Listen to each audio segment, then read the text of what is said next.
Hola, ¿qué tal Venezuela? Gracias por permitirme llegar a tus hogares, redes sociales, sitios de trabajo, universidades.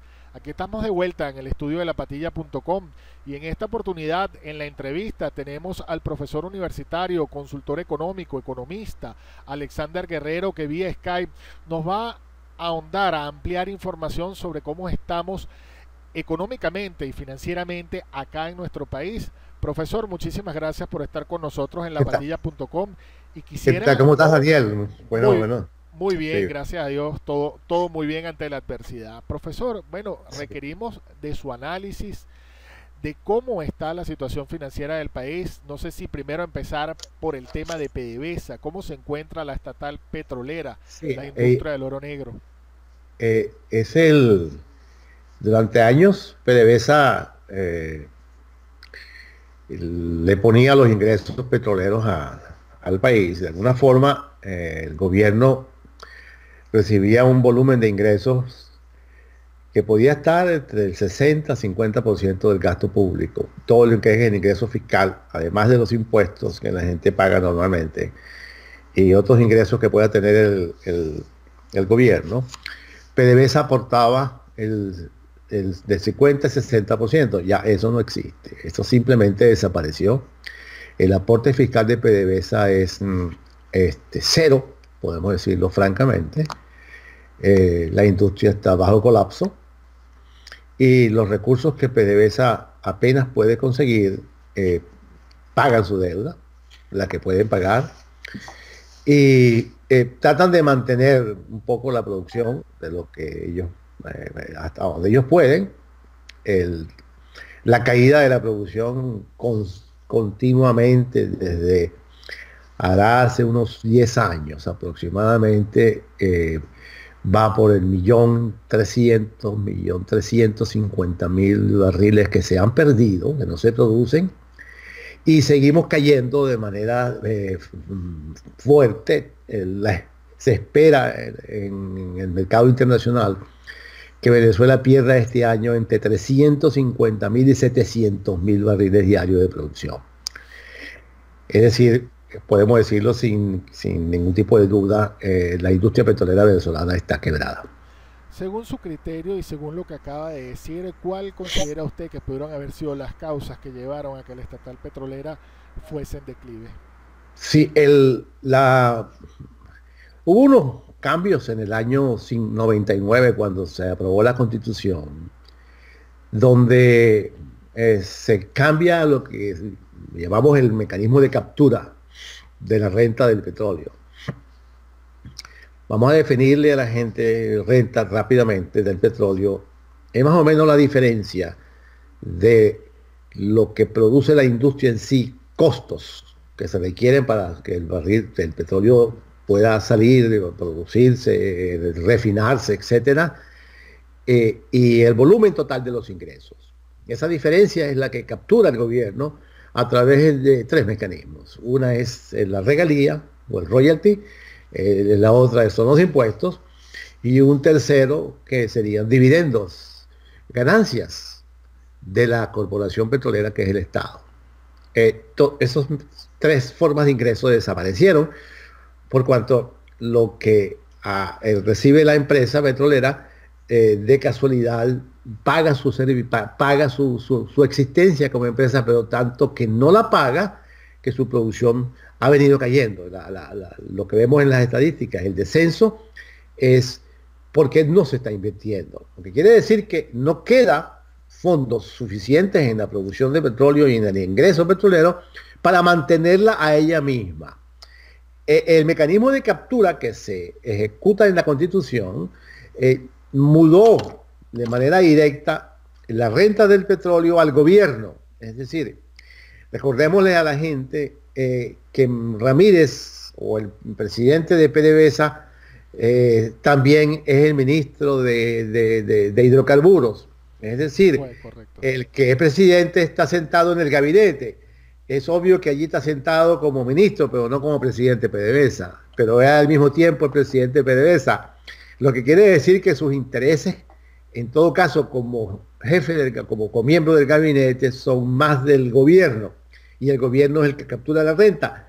En otras palabras, no se invirtió en petróleo, no, se fue descapitalizando la industria porque el gobierno fue utilizando los ingresos petroleros para aumentar el gasto, el cual al final parte importante de ese gasto era simplemente para pagar, mantener las empresas del Estado y expandir el tamaño del Estado. Fíjate que en este periodo que vamos a aproximadamente unos 18 años, 20 años, el Estado venezolano crece de unos 24% del PIB, que es la economía en poder del Estado en aquella época, a lo que es hoy más de las 2/3 partes de la economía. Todo eso ha sido pagado por la renta del petróleo. Profesor, ¿qué le espera a los venezolanos este conflicto que tiene PDVSA? ¿Cómo se traduce eso al ciudadano de a pie? Por ejemplo, ¿cómo vamos a estar con el tema de la gasolina? ¿Cómo el Claro, tema de los lubricantes, por ejemplo, que ya no se ven en las calles, ya todo es prácticamente importado y unos precios realmente no accesibles para todo mundo? sí, como se fue descapitalizando y desinvirtiendo, la industria fue perdiendo producción y- y parte de lo que era el ingreso petrolero que ingresaba al gobierno a través del ingreso fiscal, que era lo que yo he llamado captura de renta, eh, ya eso no llega al gobierno y la empresa ha venido dejando de producir combustible, de producir derivados, importarlos, y entonces es lo que vemos en las calles de Venezuela y lo que vemos que no hay combustibles. Esto está afectando inclusive el gas doméstico.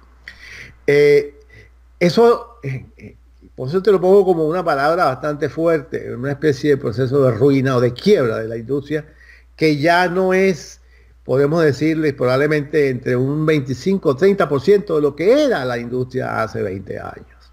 Entonces, es el declive completo, es la quiebra, es la desinversión. El problema es, entonces, ¿qué va a ocurrir con Venezuela? Bueno, ya vemos lo que va ocurriendo, porque como ya no hay dólares que venían del ingreso petrolero y iban al mercado a través del mercado cambiario, ya eso no existe. Entonces, la forma de obtener dólares ya lo vemos a través de dos o tres mecanismos, de los cuales el que el gobierno administra, es el DICOM, pues allí apenas se venden muy pocos dólares.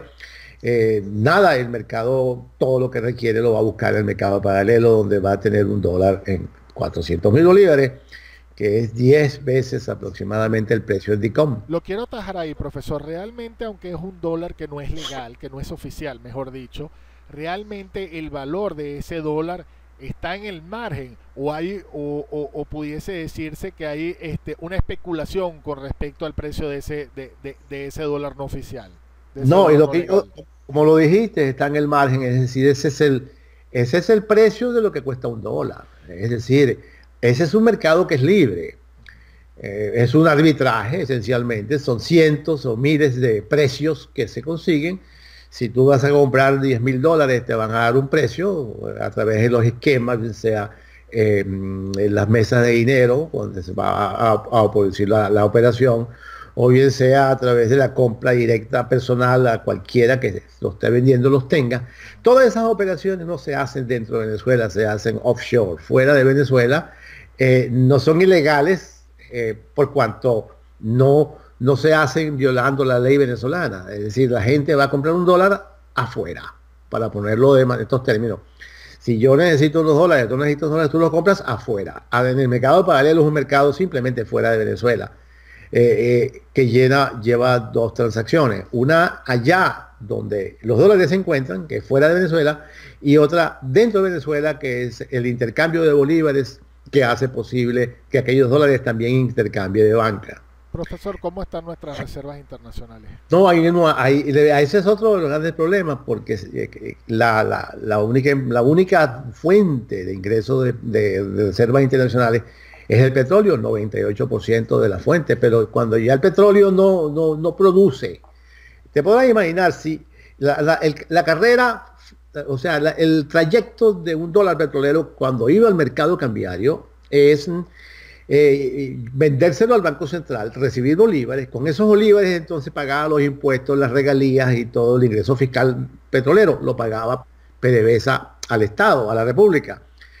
Pero al no tener ese dólar, pues no hay mercado cambiario. Tanto que no hay que lo que DICOM posiblemente venda, no sabemos si proviene de las reservas o proviene de terceros, de individuos que allí en DICOM hacen el canje. Ahora dentro, bajo la legislación venezolana, podemos decir a tabla rasa, sin ningún tipo de miedo, que no hay fuentes para reservas internacionales, porque si no las tiene el petróleo y tampoco la tiene la deuda externa, porque Venezuela ya no puede generar deuda externa, ni PDVSA ni la República, quiere decir que las reservas de PDVSA deberían estar entonces en las condiciones en las cuales está la industria petrolera. O sea, no hay ninguna exageración cuando decimos que las reservas internacionales del Banco Central de Venezuela deberían estar entonces en el mismo sentido. Manejamos en un valor. ¿En qué valor se encontrarán ahora? En mis estimaciones, las reservas estarían cerca de $1.000 millones a lo sumo. El gobierno hace un balance. Sí, el gobierno hace un balance. El Banco Central presenta en su website, en su página web, un nivel de entre 9.000 y 10.000 millones, lo cual no podemos creerlo porque no hay ningún balance que nos diga eso.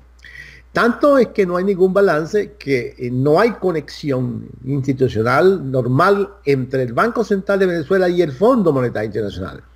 Es decir, el Fondo Monetario Internacional no recibe la información del Banco Central de Venezuela, que debe recibirla todos los meses, y los balances cada 6 meses. Nada de eso recibe. Por lo tanto, cuando vas al Banco Central, al FMI, para ver cuál es la posición en reservas de Venezuela, no aparecen. No hay Entonces, hay que creerle, hay que creerle lo que el Banco Central publica, pero tampoco vemos el balance del Banco Central. Pero vemos los problemas inmensos de abastecimiento en Venezuela y vemos toda la crisis que se ha producido por la caída de la industria petrolera, que entonces decimos, entonces el país tiene algún nivel de reservas. No los tiene. Lo que tenía en oro ya los vendió.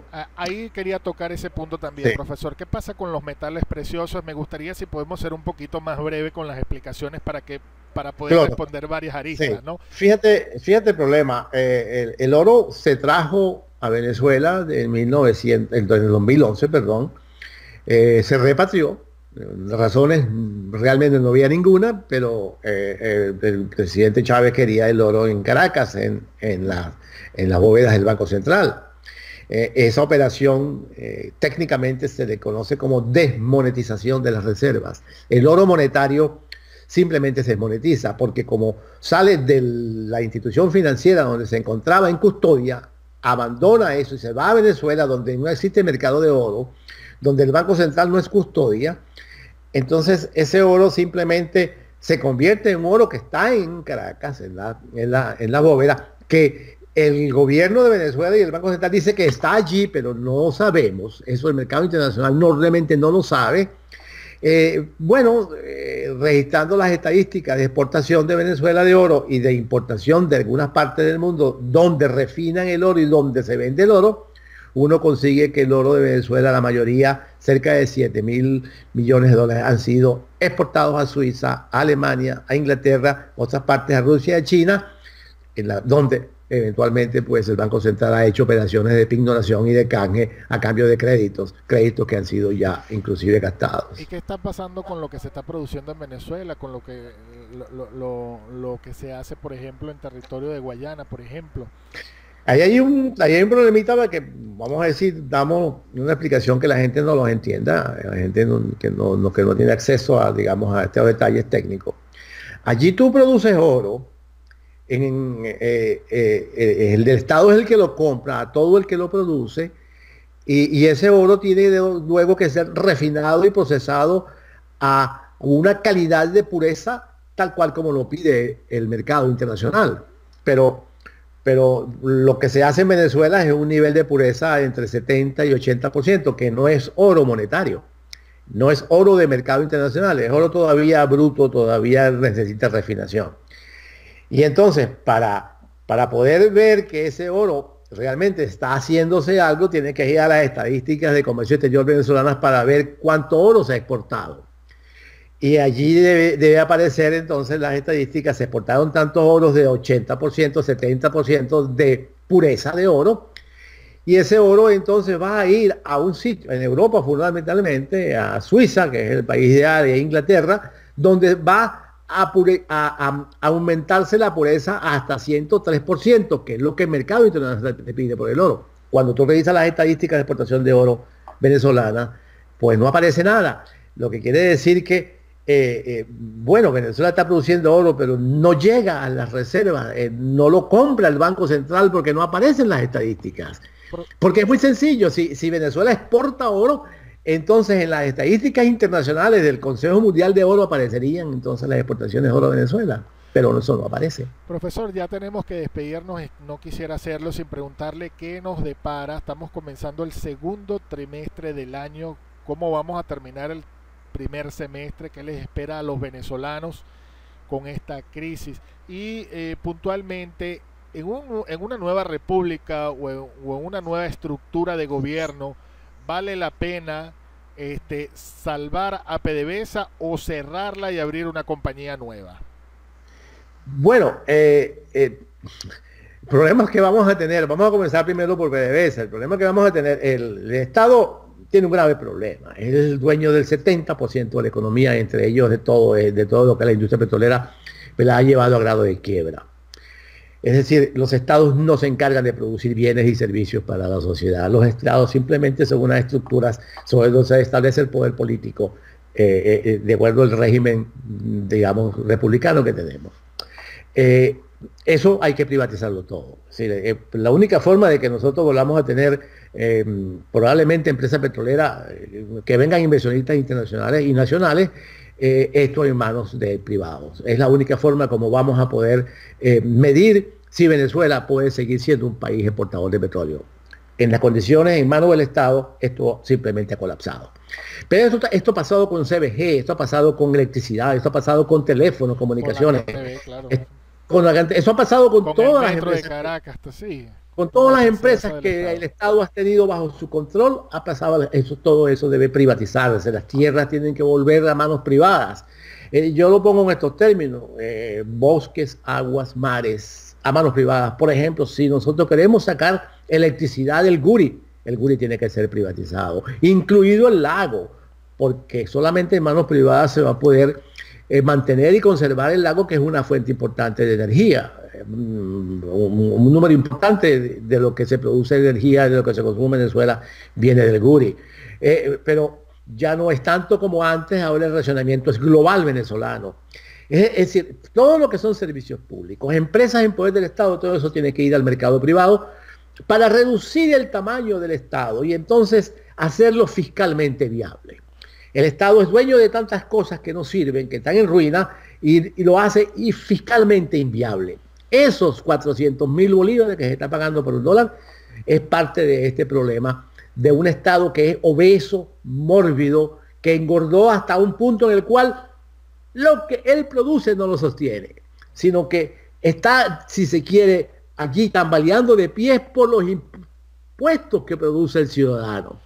Entonces, pasemos eso al sector privado, hagamos grandes subastas, vendamos todo eso, reduzcamos el tamaño del Estado y le damos viabilidad a un sistema económico que tiene que ser por vía privada, de naturaleza capitalista, normal como en los países que han progresado en el mundo. Tenemos que simplemente emularlos. Profesor, ¿qué nos espera a los venezolanos el próximo?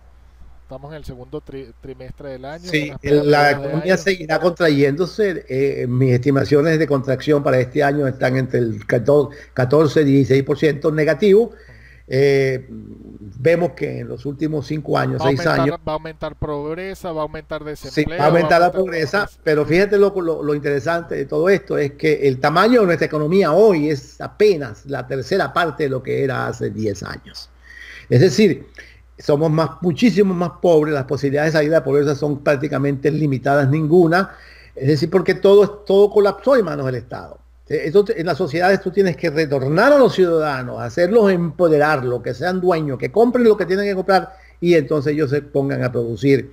De esa forma Venezuela podrá ser viable. Es la única, del resto, lo que es hoy, un Estado fallido, sin servicios públicos, sin ley, sin seguridad personal, individual, sin derechos de propiedad, totalmente invadidos por el Estado, y bajo un esquema represivo político únicamente para sostener un poder político. Brevemente, profesor, su recomendación al ciudadano de a pie para aguantar esta crisis, ¿qué le podría usted recomendar? Bueno, ya es un problema, es es muy compleja la respuesta porque ya él vive, lo que hace es sobrevive.